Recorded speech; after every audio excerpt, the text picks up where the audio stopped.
when we have heartbreak, we're expected to go on like everything is normal, and like the people that really know and listen to their bodies and like take a week off, or which is not enough at all after a big heartbreak or a divorce or something.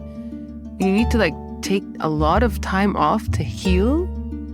And that is not accepted in our life yet, even though every single person goes through it, not once, not twice, but many times. And still there's no Band-Aid. There's no like, when you have a burn, you put burn cream on it. And okay, when you have a heartbreak, what do we do? Yo, you made it. My name is Omar Shaker, and I'm honored to welcome you to the Gumcast, where we have deep conversations about the human spirit and what keeps us going despite the shittiness of it all. Our goal is to encourage you to feel seen, heard, and understood. So tune in for real and raw conversations and become part of them on findgumption.com. Welcome back to the Gumcast. If this is your first time joining us, then you definitely chose the right episode. When was the last time that you experienced heartbreak? Do you remember how you felt? How did you cope? What would you tell yourself back then, knowing what you know now?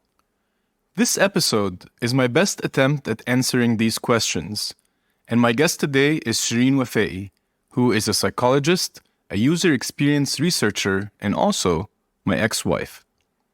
We recorded this on the last day that we had together in Oakland, before our eventual divorce. As you can imagine, we've both deliberated about whether this episode is one to be shared or not. And so I want to make a few things clear before we jump into the interview. First, when we recorded this episode, we hadn't completed our divorce yet, and that was a whole onion on its own. Secondly, we recorded this 6 weeks after we decided to separate, so we do sound more mature and loving than how we normally were before then, because we had come to a natural conclusion. Thirdly, remember that because this is a podcast, even though we are being real, we are being vulnerable, but we also have you in mind, and so don't think that this is only how we were in breakups due to any kind of working on ourselves or formula or secret. The whole point of this episode is actually to normalize how much heartbreak affects us and to hopefully inspire you to take some of the right actions to help yourself heal in new ways other than just muscling through it. It's tough to keep going when our hearts are breaking, and that is our main message. All that being said, if you stick to the end, we will reward you with a poem from my collection, An Ode to Heartbreak, which you can find on findgumption.com. And that poem is inspired, read, and named by Sherin after her idea for a heartbreak hotel. We also cover her vision for what kind of space that we can heal heartbreak in the episode. At the end, we hope that this poem leaves you with a giddy feeling after you go through all our shit with us. So without further ado, here is Sherin Wafaai, and this is the Heartbreak episode.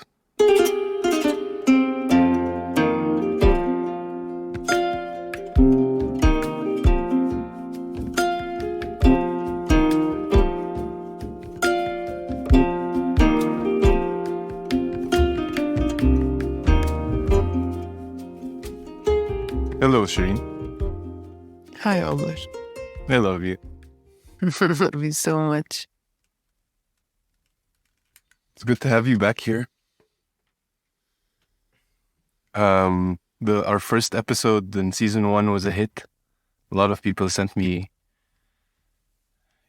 messages telling me how powerful they found that episode, particularly. And I definitely enjoyed recording it.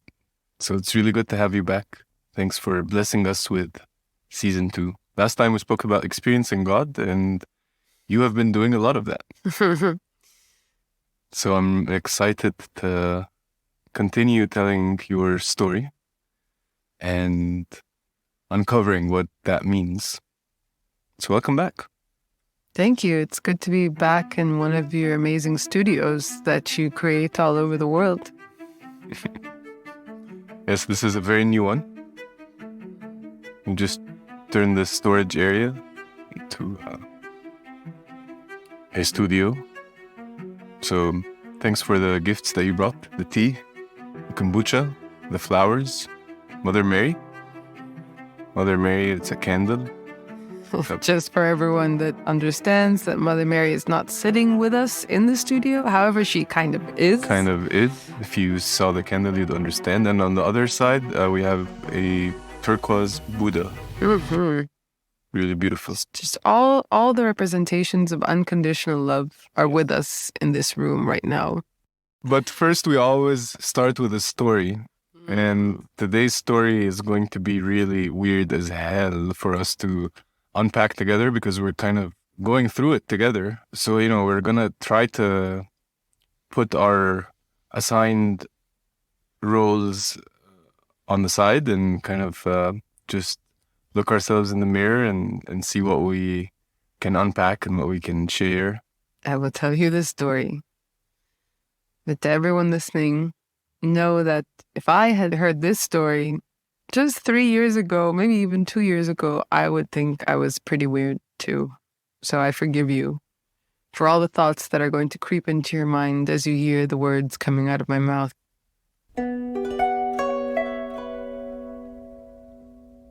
So I returned from this incredible gathering called Aniwa, which is a gathering of elders that has been happening for a few years in California, where this group of really incredible people bring like shamans and indigenous people from all over to come and teach us their ways and to come and teach us how to connect with nature.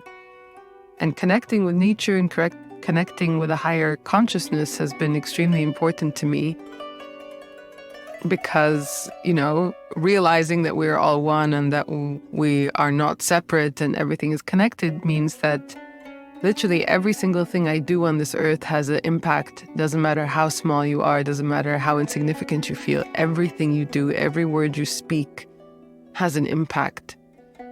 When I was there, I was feeling very bad. I don't know how to explain it, but my whole body was in pain and my heart was aching. And I kept getting these messages of, our relationship was over. And I didn't want to believe it. And so I just couldn't stop thinking about it. I couldn't enjoy myself. I couldn't connect with anyone else there. I thought, well, I'm not connected to myself, so I can't connect to anyone else. So I went to my tent and I opened my very special journal where I journal my dreams and notes and also where I channel things. And so everyone can actually can be a channel for information from the non-ordinary world or the other realm where the spirits live.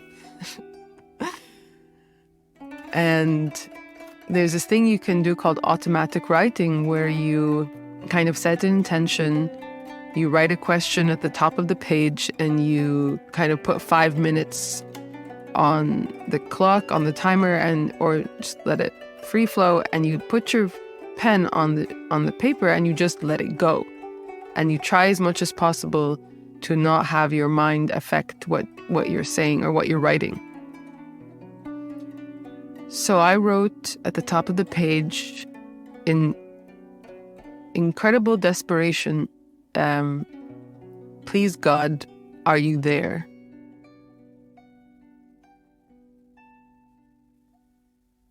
I didn't know if I was going to get an answer, but I said, please God, my heart hurts so much right now. Are you there? So I got an answer. Sometimes you ask and you get an answer and you realize you didn't want the answer. So be careful when you play this game, because your life might change. And mine did, and ours did as a result of that moment.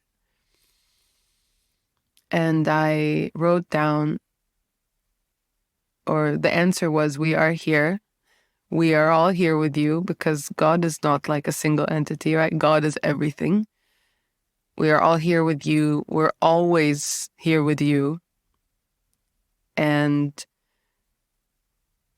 then they said, well, you asked us to use you, right?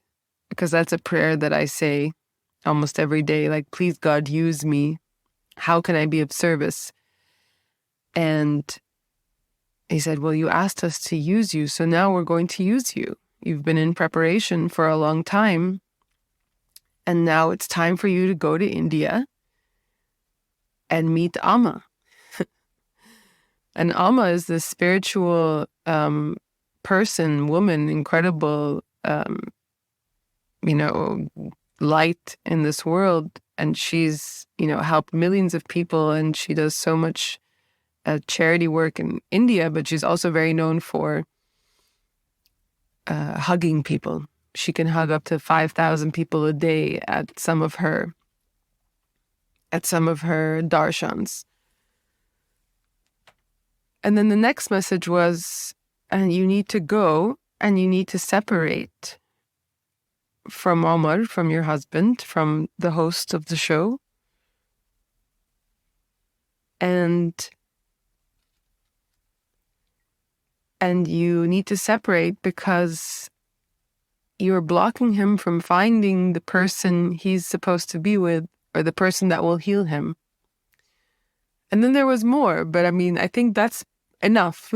That's enough of a note to change your life. And that was one note after several signs and before other signs that have kind of showed me that is something that I'm supposed to do. So, I could go on forever, but that is kind of the story, and that got us to this point right now, because of course I came home after that event and I shared that note with you on the floor of our living room, and I was kind of in a panic, because for me, I didn't want that. That wasn't something that I was planning to do or leave or go to India. None of that was anywhere in my trajectory forever. That was not part of the plan, but apparently it was part of the cosmic plan. And now I'm leaving tomorrow. So that was a month and a half ago. Mm-hmm. So I'm very curious as to, how did you receive that in that moment, me reading that note to you?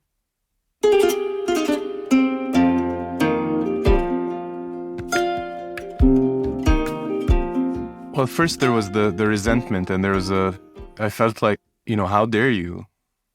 How dare you let me go, How dare you let go of all the dreams?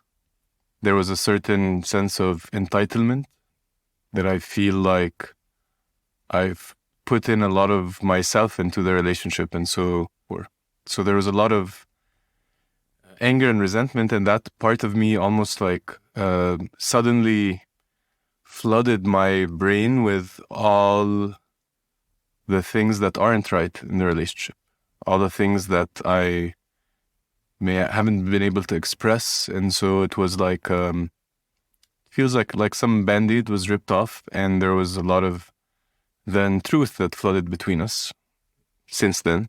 And what I realized is that a lot of my needs were not met, and I was like suppressing a lot of that. And I was projecting a lot of that pain onto what you were telling me. Since the 6 weeks have passed, I've been uncovering a lot of what lies beneath this. And I think with heartbreak, we go through a lot of pain and suffering, especially in breakups. And certainly all my previous breakups have been mildly traumatizing, to say the least.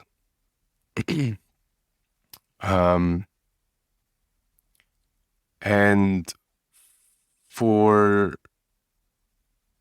some reason this resentment towards you as the reason for my pain subsided really quickly when I started realizing that the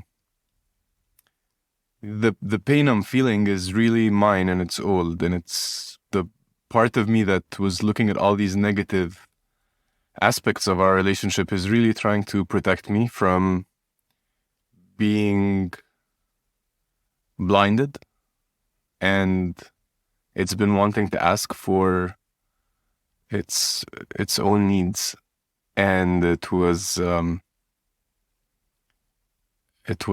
really protecting a younger part of me that is very afraid of being rejected or abandoned. And so immediately, like the pain was so hard, and it's really easy to say that you leaving is the reason, but I realized that I'm the one carrying the pain, and you're actually really kind and loving. So you're not inflicting pain as much as you're triggering something that already exists. And a lot of that, I think, is thanks to like consciously doing that work the past few years. And so the result is, even though it's really upsetting, this time of separation, or the time leading to the separation that will start tomorrow, was very kind and loving. And I think that's phenomenal, because most breakups quintessentially bring anger and aggression, whether verbal or even physical. And we've just been having a blast together. And despite the sadness, we're able to hold each other with a lot of respect. So how do you explain that? For anyone to be aware that they have so much and that things are triggering is just huge. And I feel like that's a huge aha or insight or lesson for anyone to stop blaming. So thank you so much for that. And so definitely one of the reasons it has been as beautiful as it has, and that doesn't mean that we haven't cried, and it doesn't mean we are in pain. It's gut-wrenching. Exactly. We're in a lot of pain, but we're not abusing each other because of that pain. Mm-hmm. We are self-soothing. We are regulating and breathing. And also it's because, first of all, we love each other so much, because none of this came from a lack of love. So there's a lot of love and there's a lot of respect for each other. And to me, I don't know, like seeing everything as like sacred, having reverence for a process, having reverence for pain and how it shows up and how it affects your body, and to be obsessed with observing the process instead of drowning in it. Mm-hmm. That's what I feel like these weeks have been like. We were definitely in it and drowning sometimes. Definitely. I think, we've had to run for our individual life jackets at times. However, it's been the most graceful pre-separation time. I've never had a breakup that was loving. And this is, it's quite magical, actually. It's a relief to know that exists, because we have to go through relationships in life. Yeah. It gives me hope in life that quarrels, that disagreements can not result in violence. I think both people need to agree to that. Both people need to have that within them. Because even if one person is like that, the other person is still snapping at them. It's a very hostile environment. But I feel like also every time we would have a conversation, or, when we knew that there was a lot of emotion, there was buildup, we would set an intention, we would sit down and we would talk with a lot of intention. And they'd be very aware of the words we were saying as well. I mean, half the time, or obviously this was not a perfect process. I mean, the fact that, 70%. but the fact that we can sit here and, you know, do this together, Yeah. it's amazing. It's amazing. I mean, my last breakup was a disaster. Same.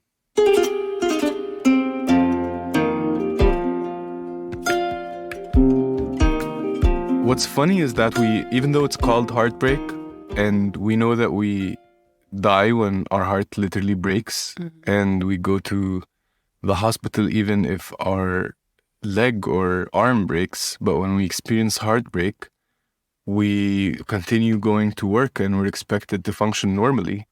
And it's just insane how this is the way we go about it, right? And it's not just insane, it's outright harmful. Like, we're harming our bodies and we're not honoring this very natural thing that we all go through. And it's just like you're on your own now. Show up on Monday and act normal. Suck it up. Your arm breaks or your leg breaks and people send you balloons and cards and flowers, or they visit you at the hospital and they call you and they're not scared to call you. And it's like this whole big thing. But when you have a heartbreak, you hide it. You don't tell people. No one sends you cards. No one sends you balloons. Or worse, they give you advice. Or they give you uncalled for and unsolicited advice about your relationship. Downright dangerous advice. Because they're uncomfortable. So people, when you're going through a heartbreak, They want to fix you. They want to fix you. Or they feel too uncomfortable and they won't even call you, and they'll just like totally unfriend you because like it's too intense for them to deal with, which is fine. It's better than the unsolicited advice, honestly. But the fact is, what you said is super important. When we have heartbreak, we're expected to go on like everything is normal, and like the people that really know and listen to their bodies and like take a week off, or which is not enough at all after a big heartbreak or a divorce or something. You need to like take a lot of time off to heal. And that is not accepted in our life yet, even though every single person goes through it, not once, not twice, but many times. And still there's no Band-Aid. There's no like, you know, when you have a burn, you put burn cream on it. And okay, when you have a heartbreak, what do we do?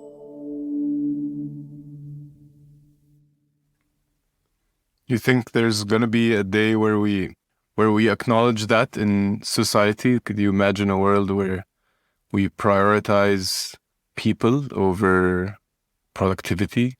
100%. How are we gonna get there? Well, in the Netherlands, if you're burnt out, you get paid time off. You get paid time off and your insurance will cover it. I mean, for now, you can just say you're burnt out if you have heartbreak in the Netherlands, at least. However, if there's scientific evidence to show that it's causing your immune system to be suppressed, we can definitely, we're going to start building an argument, right? That people need to take time off when they're going through a major heartbreak. But of course, when you can be 13 and have a boyfriend and you might think, oh, that's so silly, like it's not a real relationship. But to them, to a 13-year-old, that is everything in the world. Do you remember being like 15 and having a girlfriend and the breakup, and you feel like your world was ending and you could never go to school again? Maybe like having a couple days off school would be like the most amazing thing in the world. How kind would that be? How supported would we grow up feeling if there was just that freaking understanding that our emotions are so powerful? It's again like the elephant and the rider. And we're just living life, and then, the elephant are your emotions and the rider is on top of the elephant trying to think their way out of things. But actually the elephant is the one moving and the star of the show.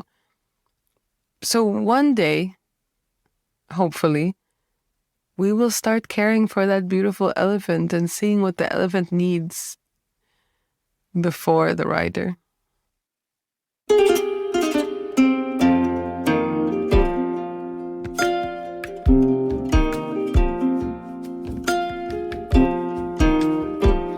So I was listening to Tara Brach the other day, and she was talking about the amount of pain and suffering in the world, right? Especially with a war going on, a pandemic still going on, even though we're recording this end of July 2022. In addition to all the other problems that already exist and how we go through this process of resentment and othering in a mass scale, right? So the reason why breakups are so hard, I think, is because it's our collective way of dealing with problems in general. It's like, I disagree with this person, therefore they are wrong or they are the devil, and I am the one who is doing the right thing. And her rain process was really helpful throughout that, right? Like recognizing that I'm feeling this and then allowing it to come through me. And for me, it was really weird because the sadness is something that I feel like I have to avoid. And anger is something that I feel like is, out of integrity, or I have to apologize. But I've been able to experience a lot of these emotions and not direct them towards you, even though I'm sure I did in many moments. But ultimately, she was saying that there is beneath, our fuck the world attitude of like, why is it so complicated? Why are things so bad? There is always an unmet need that we can hold ourselves with, and then suddenly it's not like we're complacent, but we accept it, and therefore we can stop complaining and doing something about it. Almost like once it passes through us, we're free from it. And that brings us to, in a relationship and in a heartbreak, one of the big dreams that you have is a hotel. Can we speak about the hotel? You can talk about the Heartbreak Hotel. Yeah. The Heartbreak Hotel. It's perfect timing.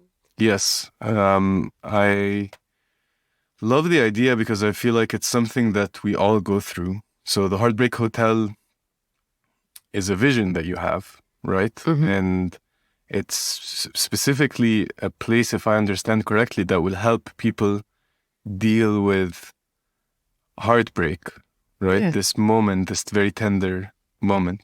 Yeah. I mean, it's heartbreak. It's anyone that's grieving, essentially. So a broken heart can come from, a heartbreak. It could come from death of a loved one. It could also come from death of part of yourself, or maybe losing something that you really loved, or, so you're grieving a part of yourself or someone else. This actually came from my divorce, and I was in such a bad shape.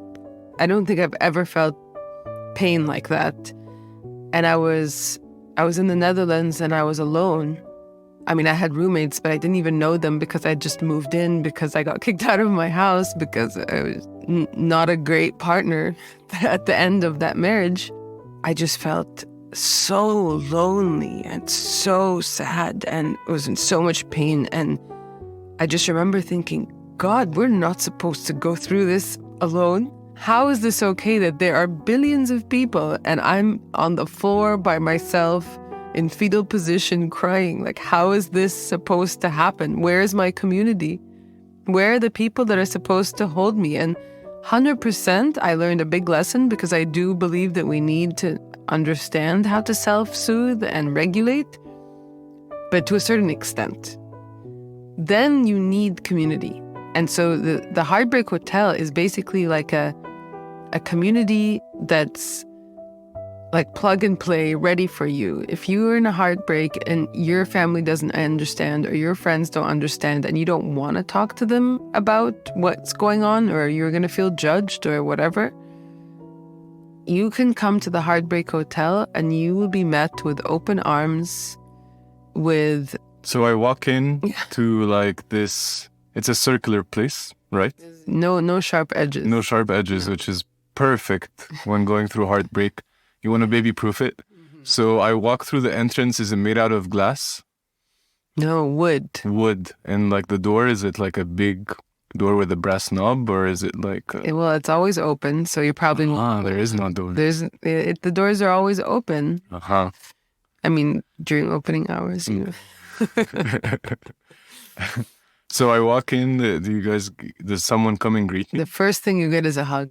Okay. The first thing, either you For the get welcome like a drink. single hug or you get like a group hug, but you come and you think, thank God I'm home. Okay. That's you come and you get to let go now. You don't have to pretend to be strong. You don't have to pretend anything. You'll just get some hugs. We'll take you to a room which has like a bed that looks like a cloud. That's the puffiest, most inviting bed you've ever seen. You'll be hugged by the bed. You'll be hugged by our professional hugging staff, starting with me. And Are then you gonna hug everyone? I will hug everyone all the time. Goes in. Yeah, that's my talent. Okay. That is what I want to do with my life.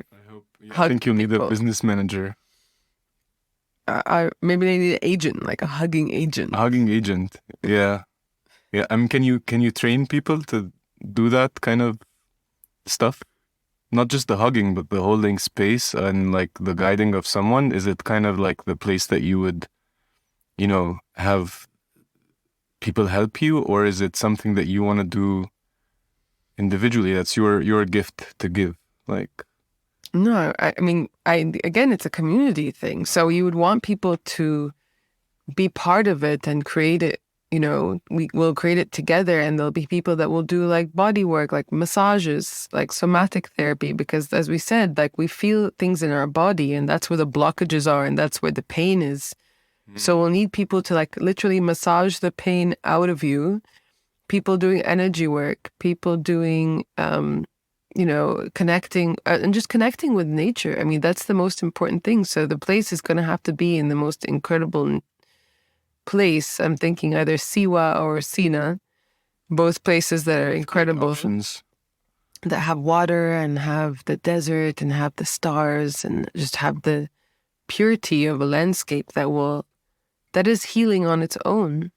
So, but in this place, I'm getting a lot more of support from the community. I get the hug and I get like a place to go. It's like a yurt, right? Mm-hmm. And the yurts they're organized in a circle, Mm-hmm. and there's a fire pit. There's a fire pit and there's a ceremony space. A ceremony space, okay. So there's like, it sounds like a place where there's this mix between being on my own and in the space. So I am going through a separation. So now I walk into Heartbreak Hotel. I get a big hug from the host. I'm going to get one of your amazing hugs. Is the first step to just leave me alone and see how I react, or do you get me into like a program so that I can start healing immediately? I think that's going to be based on the person, because everyone's going to be coming in with something else. So it's definitely going to be first get comfortable, put your comfiest clothes on, Okay. relax, maybe take a shower. Sounds good. Beautiful shower. And then you can come and we'll have tea and we'll talk. I'll give you something to eat. How ground you. How long do I need to take off my work to stay in Heartbreak Hotel? So I'm looking at, it depends. Like if someone like just died, for example, I mean, it depends on what's going on in your life, right? If you're, grieving a piece of yourself, maybe it's not as intense as someone dying, right? It's a little bit different. But I would say there are people that could stay, I would say minimum a week. I think everyone would minimum need a week to be able to decompress. Mm-hmm. But I also as I brainstorm this whole idea, I would say people will probably stay up to more like a month. Really? Yeah. So, and you've been looking into also how heartbreak affects our bodies, right? Like you said, there's a lot of, was it susceptibility to infections and organ? It actually really affects your immunity. Immunity, yeah. And also heartbreak, actually, people can get heart attacks. People can go through actual heart problems due to heartbreak, because everything is so connected. So how can you go through this major emotional thing and it not affect your body? So you actually need to be very careful and take care of your body. And there's an incredible woman that wrote a whole book about how heartbreak affects your body, because she was in a marriage for, and I'll remember the name and we can put it in the notes. But she was married for 20 years and her husband left her, and she for 4 years was sick, like really sick, and she didn't realize what it was until she understood that it was all coming from that stress of the heartbreak. And yeah, that really, I mean, of course it feels true, but that also, how can we prevent our bodies giving out because of something like that? And the one thing she said, actually, people that get over heartbreaks the fastest and the quickest are people that experience a lot of awe in life. People that walk around, and look at the sky and go, oh, how amazing, like reverence. Really looking at life as a sacred experience is much better for your health and will help you get through things. And it's interesting, just vocalizing that adds a little bit of awe and interest, right? Awe, or like, I wonder what this thing is. Like a little bit of curiosity, yes. A little bit of mystery, rather than looking at things with square edges, sharp edges. I feel like as soon as you said that, I thought of the word victim. Victim has sharp edges, right? The word even has victim. Yeah. It doesn't feel good when you say it. It's a low vibration word, feeling, state. And you feel like things are happening to me. Oh my God, what's happening to my life? Oh, I have no responsibility. I have no agency over my life. I think that's when you probably will deteriorate the fastest. And that's not scientific, definitely. But I mean, my feeling is that when you feel like you have no authority or no agency over your life, then yeah, I can imagine that will... Yeah, and that's definitely part of the process that I went through, like going from, oh shit, why is this happening? Why is my partner who I love leaving? Why am I being abandoned? To the fact that this is happening for me, that this is allowing me to restructure my life in a much more meaningful way. Thank you so much for everything that you put out in the world and for standing up against the status quo in every single way, and for speaking up on behalf of the world's elephants and those most in need of love and compassion, and for your really big heart that I've had the privilege of experiencing and being with every day. Thanks for everything you put out into the world and for all the things that you shared with us today, so vulnerably and beautifully. And thanks for relieving me of my duty as husband. Oh, it's amazing. It's one archetype that is not particularly fun. Wow, thank you. Thank you for being the coolest friend, partner, host, to have the grace to record this episode with me. Thank you for your incredibly huge heart, just to be able to share this journey with everyone so that, they can get something out of it, whatever it is. Thank you for sharing that gift with me and everyone else. I do have one last request. Uh-oh.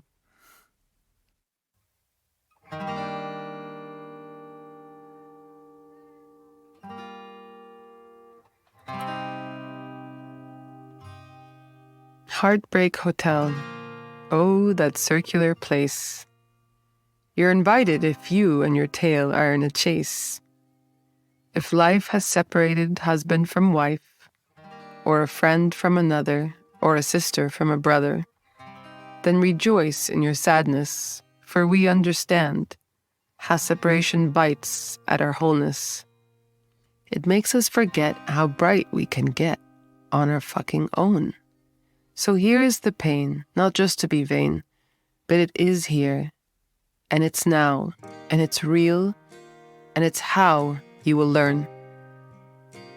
Learning is growing, but it'll take some rowing to get yourself there. So welcome, this way, sir, from here, ma'am. Welcome to the circus, where hearts come together to grieve one another. Our fears and our pains shall soon be healed. Together we sow new intentions for tomorrow. Together we witness each other's anger and sorrow. In a circle we feel safe. Alone we become whole.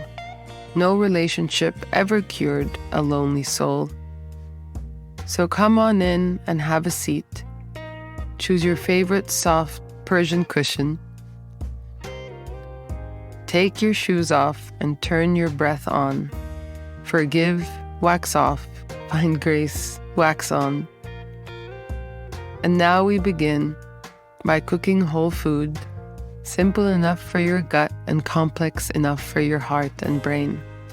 Food that will nourish you as you go through the darkest night of your fucking soul.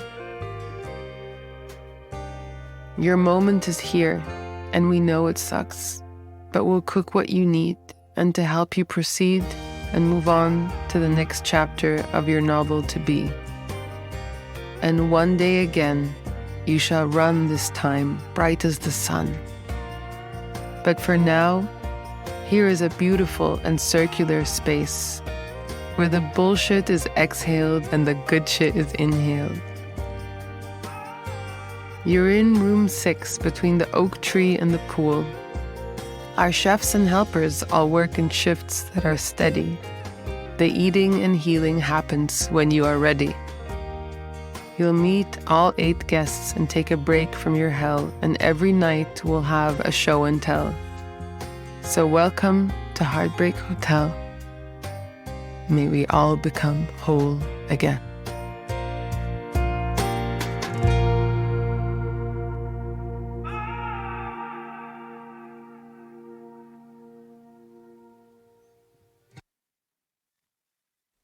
Hey, this is Omar again. I'd like to give a shout out to Mustafa Al-Azabi, and we would love to know how this episode made you feel. Please share your stories with me at findgumption.com and stay tuned for the next episode, where I have a heart-mending session with somatics practitioner Stacey Haynes, author of The Politics of Trauma. And she helps me, in real time, navigate this heartbreak and shares insights with you about how to release trauma from the body. I'll see you next time.